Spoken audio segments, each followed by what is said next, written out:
driver for an event that you're hosting. You've heard of Purple Sage before in Singapore. You're in Ho Chi Minh City. You don't know who to go. You don't know who to rely on. But you look at it, Purple Sage Beijing, Purple Sage Vietnam, Ho Chi Minh City. Hey, I think you should have decent quality center, right? Because whatever business in Southeast Asia is always connected. It's like Starbucks. If you want something American and you missed it, you go to Starbucks. If you go to somewhere today in China or Hong Kong and you see a toast box, you know you're going to get some good pork floss, but and a decent good cup of coffee. So I think that's what we're trying to do. It's maintain the quality. And the reason why we're not being exposed is because we don't have a shop front. This is probably one of the media, but we're always in the back end. And we're always in the back end. We're like a production house. People never know about you.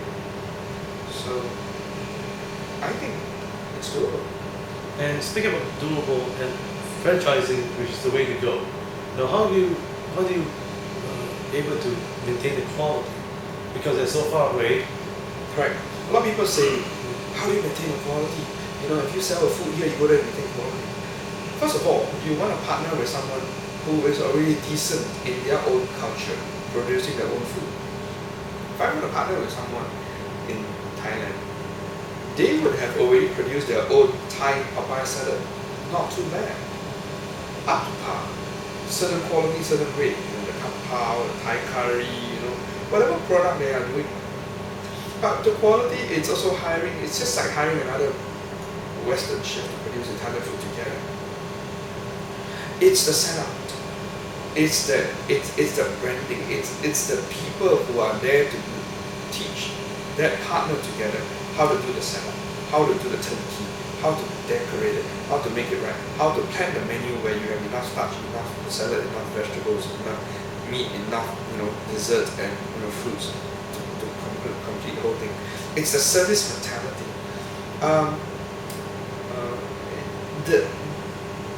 The partner you are with already has a certain level. They're not 0, from 1 to 10. They are about like maybe 8 or 9. What it is you are helping to bring extra business, your brand, to touch together with them. And says Purple Sage Thailand does catering in all other cuisine and also Thai. Or does Thai cuisine plus international.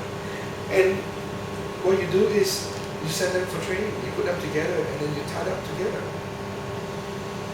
I will bring international business to him because I have so many bank catering over here. And these are all expatriates who move around. A launch of a BM here will be customized the thing for them. It will be so impressive that if they want to launch the same BM, they'll launch it in Thailand too. We can customize the same thing too. To this guy who's my partner. We could bring chef up, we could hire people there. But a lot of brands want consistency.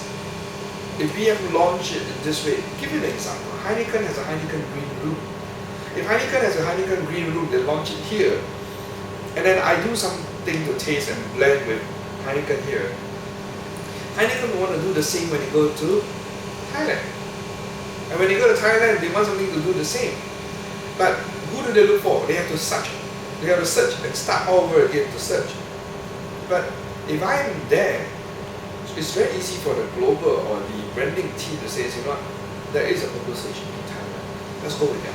They know the main HQ in Singapore will talk to them. And they'll communicate. Same as Vietnam, same as Beijing. And then it's one-stop shop for them. And then we can share because they are partners. Bear in mind, we don't want to own majority share. We just want a footprint. We just want 20%. They take the 80%. Anything that we make, you get 80%. We just take 20%. But we work together with you. That's how we maintain quality. Because that's how I assume that the quality can be done. Because he also bothered about his brand, right? Because I'm bringing business. And speaking about business, tell us about the most memorable event that you ever done throughout your career in Purple Sage. That's challenging. So many events that's memorable. Probably the first one, the first deal that you got. First deal I got is from a friend who says, you've been talking about starting this, why don't you do my son's catering, and so we did. We went and started packing and getting food done from our own kitchen, But I think the most memorable event I got involved with Temasek holding, and a very, very big event where we did it at Marina Barrage, 450 people, and we did it together with, it is not 100% Temasek, it's also a social innovative program that they combine together.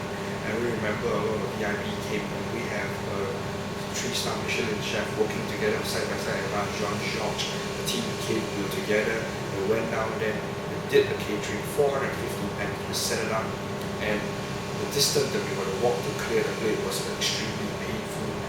We brought durian down where we have durian and they open on the spot. You know, it's a very big production, huge.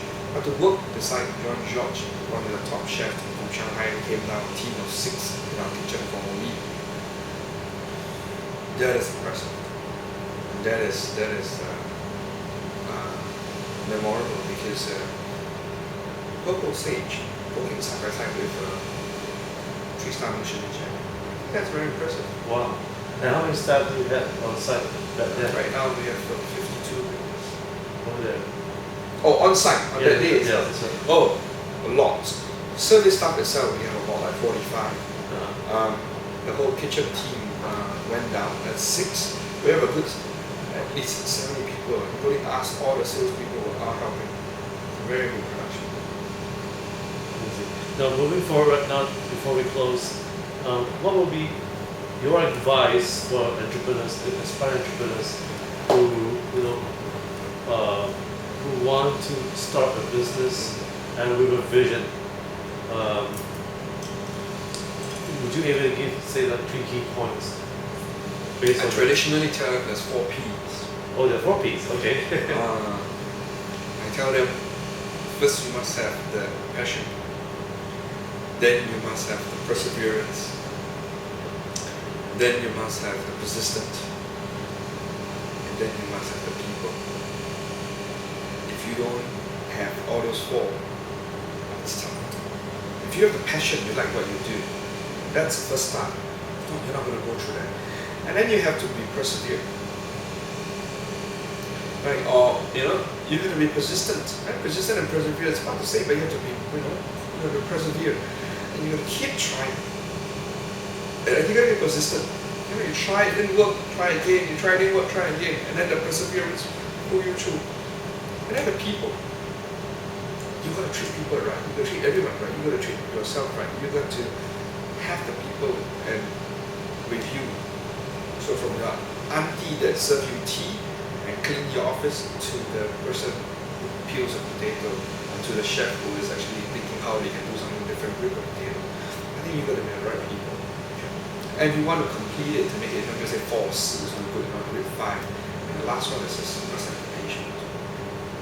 And how did you discover these 4 P's?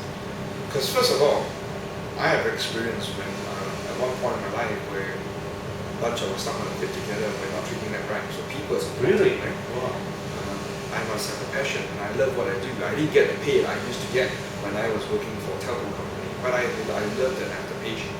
I'm persistent because I believe the brand can go. The brand did go somewhere today. If not, we will be sitting here, and I appreciate the opportunity to be able to sit here, to be able to share about this company, this brand, and hopefully there's a future that someone out there will know that, yeah, I would love to take that brand, check my website out and it says, come and do something about it. And the last is persevere. I am not an intellect. I don't write well, I don't spell well, I study, I come abroad, I didn't make it and I got pushed to go abroad. I'm so unfortunate. I graduated with something on my cap that says perseverance over brilliance. Not the most bright person maybe, but at least I'm wise enough and I persevere. And persevere, get to something. A stone may be hard, but at least one little drip of water will eventually crack the stone. That's right. My advice, parting advice to a lot of entrepreneurs is my favorite quote line to a lot of my staff is,